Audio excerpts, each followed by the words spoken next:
Hi everyone, it's me, Tim. Today I want to talk about making good factions for your games.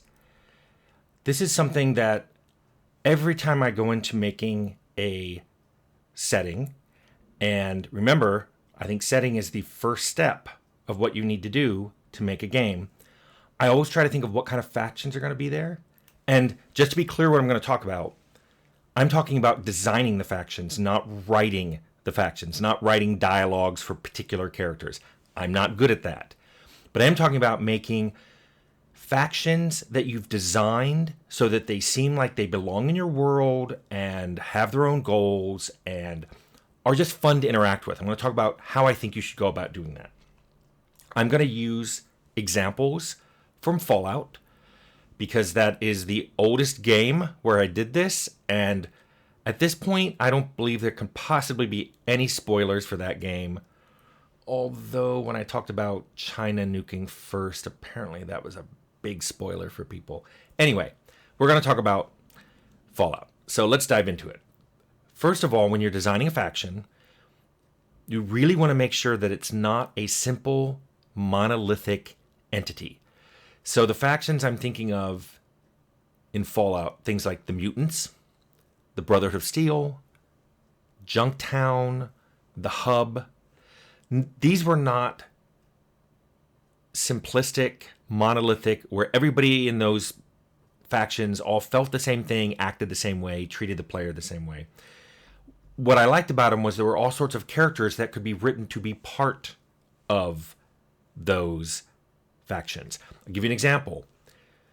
In the mutant faction, the Master, the Lieutenant, those were very different characters than your standard dumb mutant that you'd encounter in combat. In Brotherhood of Steel, you had Vree, the scientist, or Rhombus, or Cabot at the front door. These were very different characters from each other and from a typical Brotherhood of Steel grunt in power armor.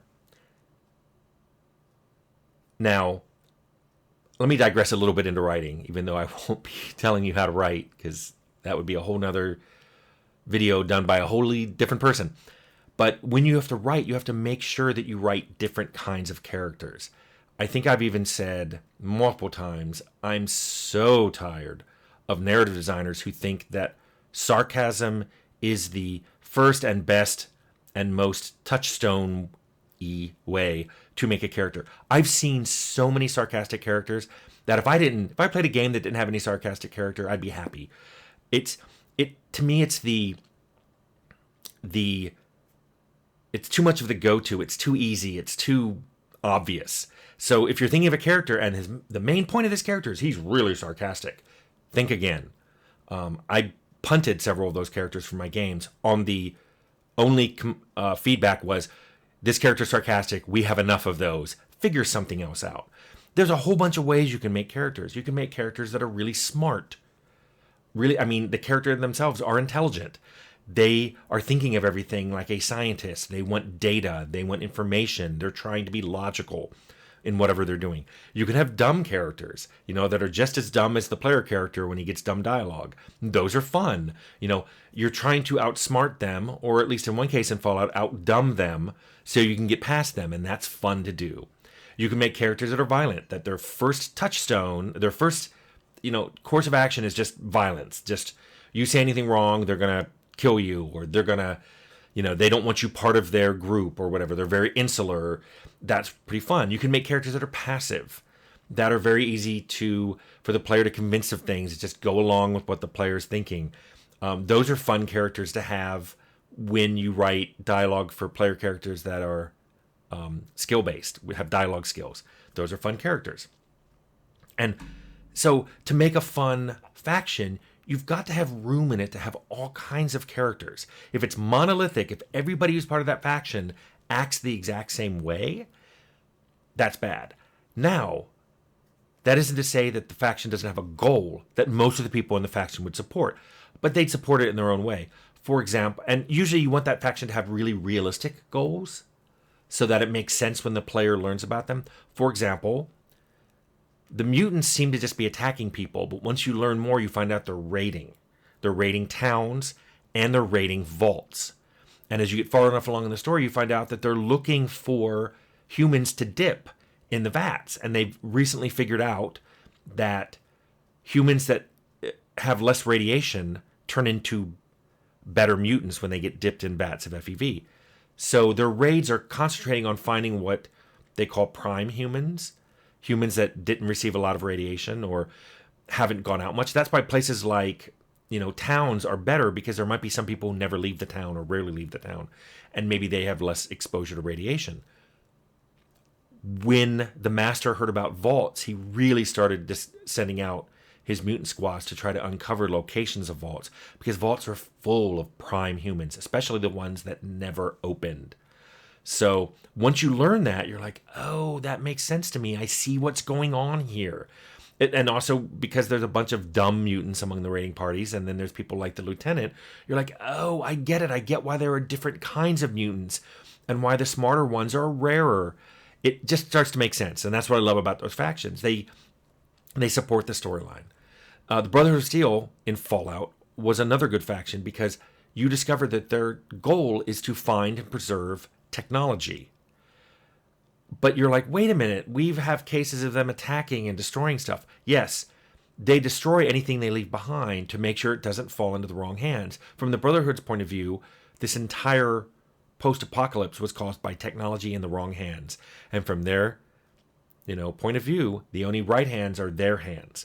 They are very insular, however. They don't like people to know where their base is. They let very few people into it. They are not a police force. They don't go out and police human settlements. The only time they leave their own vault is to look for tech, to get tech, blueprints of tech, examples of working tech, and to destroy all the rest of the tech. That's their goal. That's their raison d'etre. Now you may go, why do I need to make these factions like this? And why do I have to come up with these goals and these variety of people? Well, first of all, it's realistic.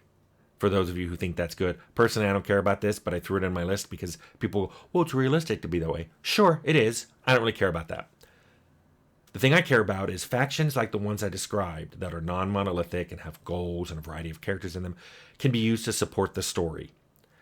If you're making stories that take place in the wasteland, you're going to need a lot of NPCs that either help or oppose the player for different reasons. By making factions that have goals and lots of different characters in them, no matter what the player character is trying to do, every faction probably has someone within it that would help or oppose them, and therefore get involved in that part of the story.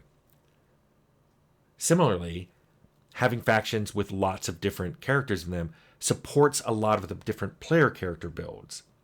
If you're making a very combat-oriented character, then it's good that there are some NPCs in each of these factions that fight, because that's what you do, and it's not fun just mowing everyone down. It's kind of fun, but you want some kind of challenge in each one of these factions. So they're like really powerful guards in the hub.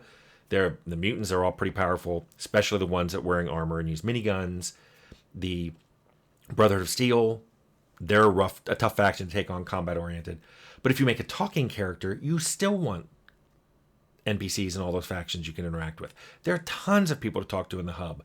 There are some smart mutants like the lieutenant and stuff that you can have interactions with. And when you discover the cathedral and all the followers that are there, they can be talked with too. So it's fun that it supports that kind of character. And if you make a sneak character in Fallout, all of those factions had big maps that you can sneak around, you can steal stuff, you can pickpocket people. There's a lot of fun things to do and good items to find, because those factions are big and rich, and we deliberately put in stuff to support those kinds of characters. But I think the single probably most important thing of having big, rich factions is it supports lots of players. Not player characters, but players. There are some players that love humor. They love talking to funny NPCs. There are a few players who love sarcastic NPCs. You can have them. I'm just like, I think they've been overused. And they're also, that's just a form of humor too. There are some players that like mean NPCs. They like them because either they themselves are mean and like, oh, there's a fellow mean NPC. I'm glad I'm supported when I'm wiping out all these people. But they also like mean NPCs because it gives them a reason to take them out or screw them over, whether attacking them or stealing all their stuff. They justify it by going, well, they're mean. So by having these big, rich factions that have lots of different characters in them, no matter what kind of player character the player makes, the player still is going to have a preference for what kind of NPCs they like to interact with. So having lots of NPCs ensures that there's no one faction that the player feels, oh, this is the only faction I can support. In fact, one of the things I loved the most about Fallout New Vegas was at some point I could not figure out what faction to support.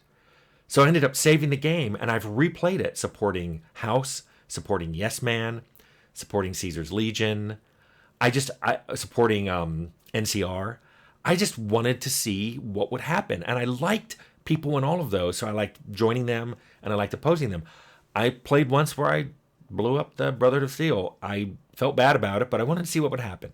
And there were some characters down there I didn't like. So, what's the TLDW? I know it's too late, but here it is.